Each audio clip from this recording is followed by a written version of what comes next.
Olá, tudo bem? Meu nome é Bárbara, eu sou professora de Direito Constitucional e hoje nós vamos aprender sobre nacionalidade, tá? Vamos lá. O que é a nacionalidade? A nacionalidade é o vínculo de um sujeito com um estado. Então, quando você nasce em um estado, você adquire a nacionalidade de um estado em razão de qualquer que seja, o Estado é uma forma de proteção do Estado para com você. Você pertence àquele Estado, então você tem direitos adquiridos em razão daquele Estado. Enfim, é uma forma de pertencimento mesmo, tá? É importante ressaltar que é um direito humano, a nacionalidade é um direito humano, então há uma diretriz internacional que não deve existir apátridas, muito embora existem, mas há a comunidade internacional tem a intenção de acabar com os apátridas, que é as pessoas que não têm pátria. Existem pessoas que não têm um estado que pertença, então ela não tem nacionalidade, ela simplesmente não é de nenhum país. Então isso a intenção da comunidade internacional é que acabem os apátridas, tá? E existem muitos. Vamos lá. Existem alguns tipos de nacionalidade e a gente vai começar pelo tipo da primária ou originária, ou seja, a nacionalidade primária ou originária, ela independe da vontade do indivíduo, ocorre pelo nascimento, por diversas formas, mas ocorre necessariamente pelo nascimento, ou seja, vai acontecer porque você nasceu com vínculo sanguíneo de alguém que tem uma nacionalidade X, ou porque você nasceu em algum lugar. Então é assim, o ius sanguíneo, que é quando você nasce com uma descendência, uma filiação de certa nacionalidade, ou ius soli, ou seja, você nasceu em algum lugar, é uma identificação geográfica, tá?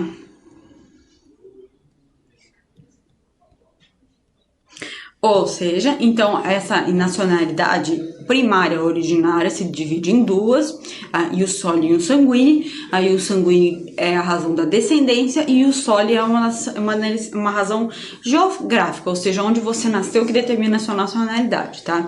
A gente vai ver duas hipóteses agora de ius soli e ius sanguíneo. A ius soli é geográfica, ou seja, um exemplo é quando a pessoa nasce no Brasil, ela é brasileira, por exemplo. E o sanguíneo, por exemplo, os pais são italianos e quem nasce de um italiano de pai ou mãe italiana é italiano, tá? Então temos um exemplo de o soli e o sanguíneo. Vamos lá? O segundo tipo de nacionalidade é a nacionalidade secundária ou adquirida, ou seja, depende da vontade do indivíduo. Ou seja, diferentemente da nacionalidade primária ou originária, que independe da vontade, só o fato da pessoa nascer num lugar ou nascer descendente de alguém, ela adquire essa nacionalidade. A nacionalidade secundária ou adquirida necessita da vontade da pessoa. Então a pessoa vai lá, ela quer essa nacionalidade, quer adquirir a nacionalidade, então ela vai atrás, ela faz o requerimento dessa nacionalidade, tá? Então tem essa principal diferença. Um exemplo bem frequente de nacionalidade adquirida é a cidadania italiana, que a gente chama, que acontece por causa da bisavô que era italiano, enfim, que ele veio para o Brasil, e essa pessoa, ele é neto de italiano, por causa do pai ou da mãe, enfim. Então, em razão dessa descendência italiana, ela também pega a nacionalidade italiana. Então, ela fica brasileira e italiana em razão dessa descendência. Então, é uma ius sanguínea. É ius sanguínea secundária, tá? Entendeu? Então, ela é adquirida em razão do ius sanguíneo, mas ela é adquirida, tá bom? Vamos lá. Possibilidade de perda da nacionalidade. Nós temos uma possibilidade na nossa Constituição de perda da nacionalidade. Quando que isso vai acontecer? A perda da nacionalidade pode acontecer, que eu coloquei um exemplo do desenho, quando o brasileiro vai para outro país e não em razão de ius soli e ius sanguíneo.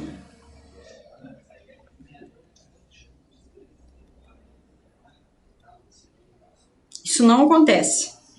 A pessoa não tem nenhuma ligação com aquele país. A mesma coisa de eu sou descendente de italiano, tá? Mas eu não tenho essa nacionalidade italiana. e eu quero ir morar no Marrocos. Então eu vou até o Marrocos e peço a nacionalidade marroquina, porque eu quero.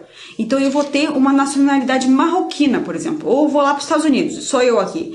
Eu vou lá para os Estados Unidos e peço uma nacionalidade americana porque eu quero, não porque é necessário para permanecer no território ou para exercer direitos civis. Não, é simplesmente porque eu quero. Nessa hipótese, eu abro mão, significa, de acordo com a doutrina, significa que eu estou abrindo mão da nacionalidade brasileira porque eu prefiro ser americana. Então, nesse caso, haverá perda da nacionalidade brasileira porque eu escolhi a americana, tá?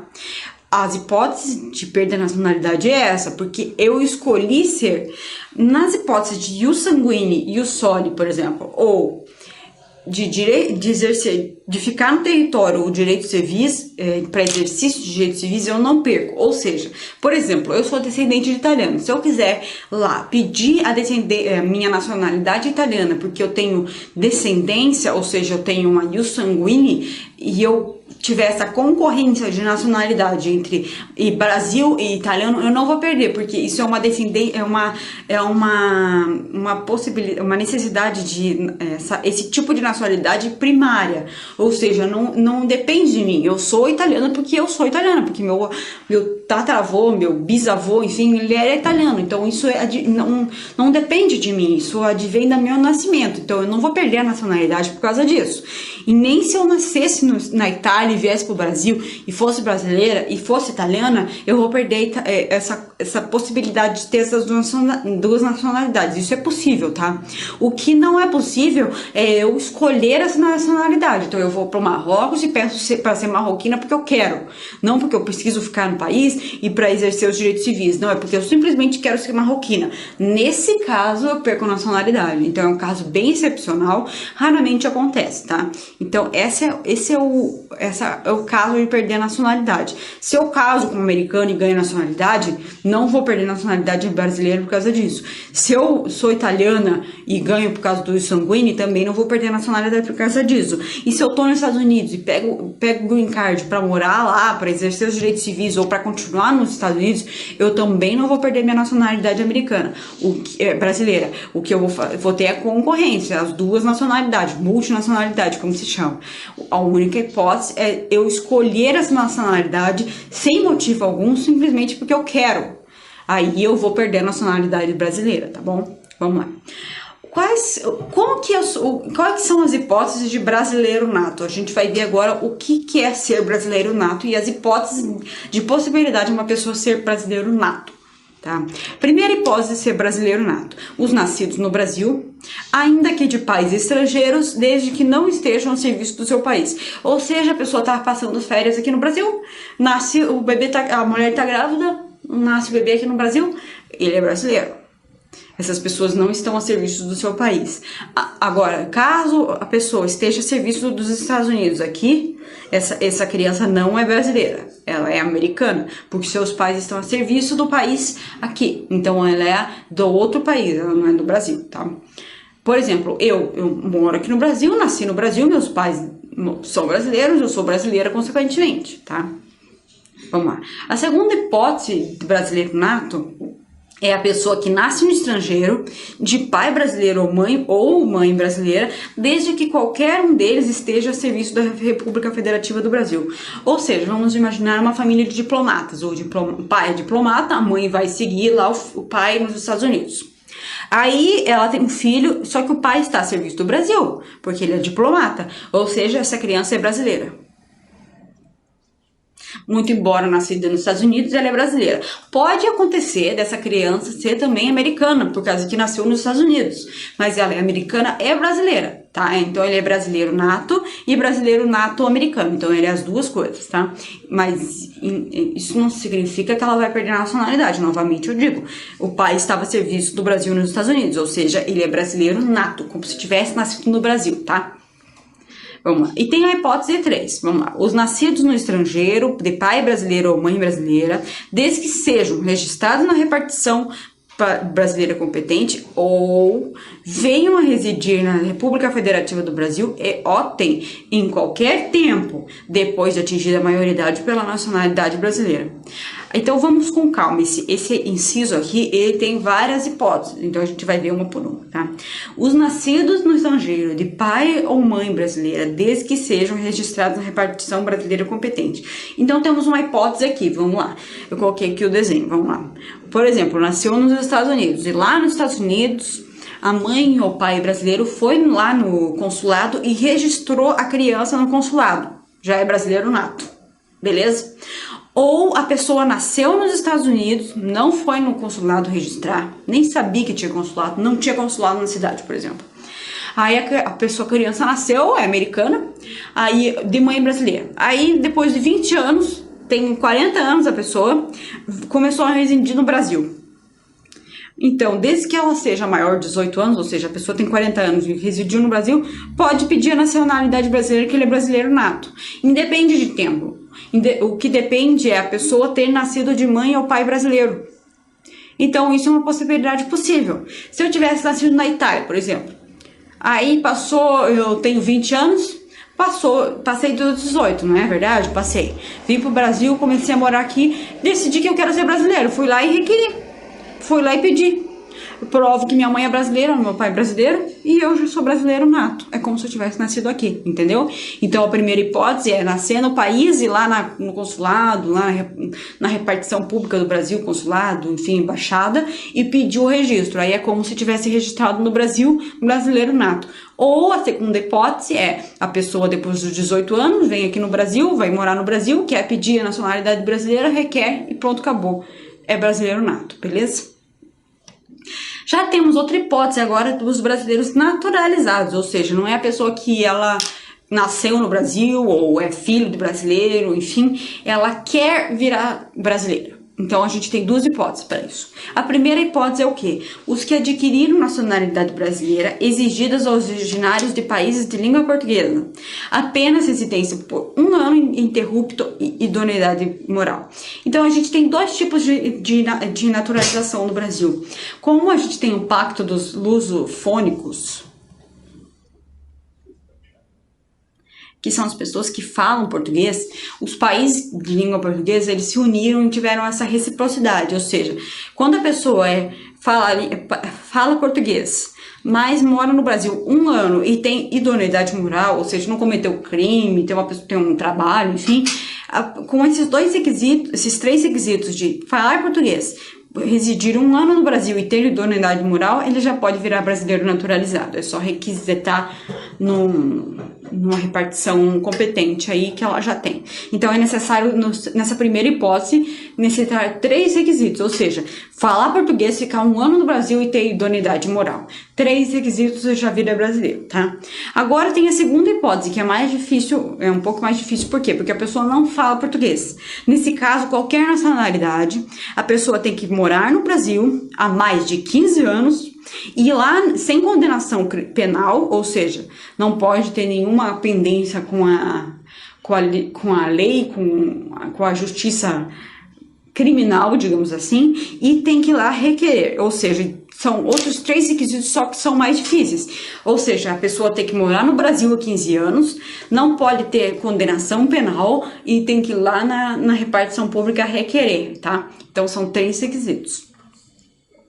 Importante ressaltar, isso aqui é muito importante, nenhuma lei pode restabelecer distinção entre brasileiro nato e naturalizado, exceto a Constituição Federal. Ou seja, a Constituição Federal vai sim estabelecer algumas diferenças entre brasileiro nato e brasileiro naturalizado. E essas diferenças podem ser regulamentadas por lei infraconstitucional. Só que quem vai estabelecer essa diferença é a Constituição Federal. Então não pode vir uma lei infraconstitucional estabelecer uma outra diferença além daquelas que estão na Constituição. O que pode é a Constituição Federal estabelecer e vir uma lei regulamentando essa diferença que esteja na Constituição, beleza? Então vamos lá.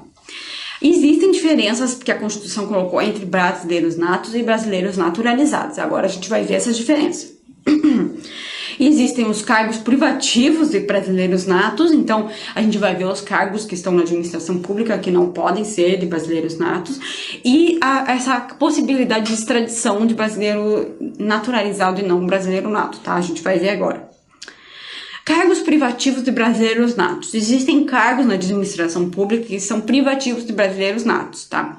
Vamos lá, ó. Presidente e vice-presidente da República, presidente da Câmara dos Deputados, presidente do Senado, ministro do Supremo Tribunal Federal, carreira diplomática, oficial das Forças Armadas e ministro do Estado de Defesa.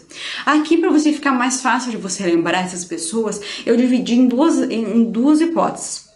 Linha sucessória da Presidência da República e Segurança Nacional. Então, essas pessoas, como o presidente e o vice, o presidente da Câmara dos Deputados, o presidente do Senado e o presidente do Supremo Tribunal Federal, essas pessoas estão na linha sucessória da Presidência da República. Então, você coloca na cabeça, se para ser presidente da República você tem que ser brasileiro nato, então para você estar na linha sucessória da presidência, você tem que ser brasileiro nato. Então, essas pessoas que estão na linha sucessória, você já lembra de cor que devem ser brasileiros natos, beleza? Agora, a segunda hipótese é para a segurança nacional. Então, é meio complicado você colocar um estrangeiro, uma pessoa que nasceu na Argentina, com ministro de defesa ou oficial das Forças Armadas. Fica meio complicado, né? Então, por segurança nacional, os da carreira diplomática, os oficiais das Forças Armadas e o ministro de Estado da Defesa, todos têm que ser brasileiros natos, tá? Então, sempre fique com isso na cabeça. Então, é muito mais fácil decorar essas hipóteses de cargos privativos de brasileiros natos com essa divisão de linha sucessória e segurança nacional, beleza? Vamos lá? A gente vai falar da extradição agora. Nós temos, a gente tem uma regra que é o seguinte. Primeiro, nenhum brasileiro nato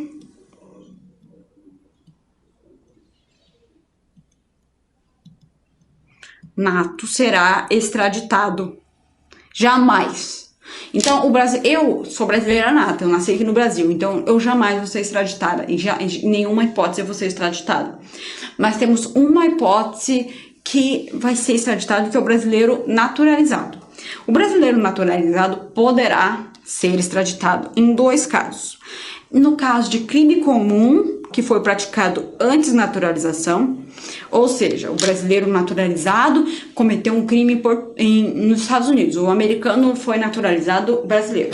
Aí ele cometeu um crime comum lá nos Estados Unidos, antes da naturalização. Por essa razão, quando ele for julgado por esse crime lá nos Estados Unidos, ele pode ser extraditado, porque esse crime foi cometido antes da naturalização. Então, nessa hipótese, ele pode ser extraditado. Temos a segunda hipótese de extradição, ou comprovado envolvimento em tráfico ilícito de entorpecentes e drogas afins na forma da lei. Ou seja, quando a pessoa é naturalizada, ela vai poder ser extraditada a qualquer momento, mesmo antes ou depois da naturalização, quando for comprovado o envolvimento com tráfico de drogas.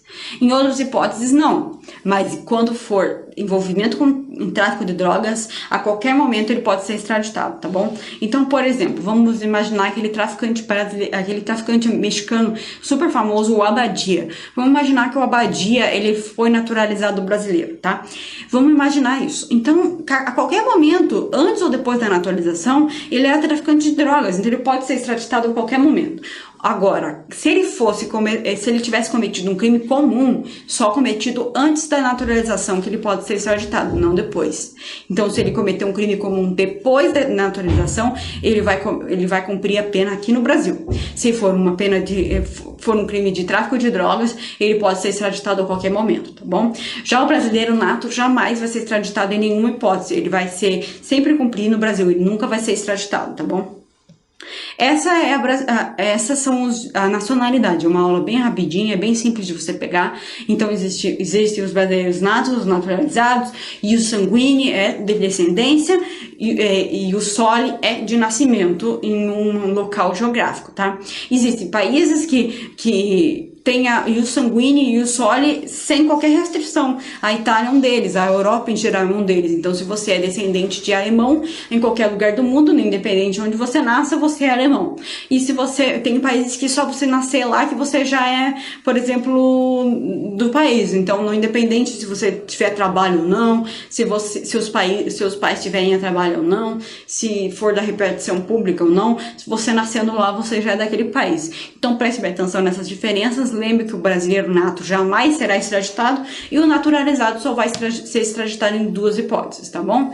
E a diferença entre brasileiro que pede nacionalidade brasileira, o sujeito que pede nacionalidade brasileira, que fala a língua portuguesa, e o de outras nacionalidades, tá bom? Muito obrigada e até mais.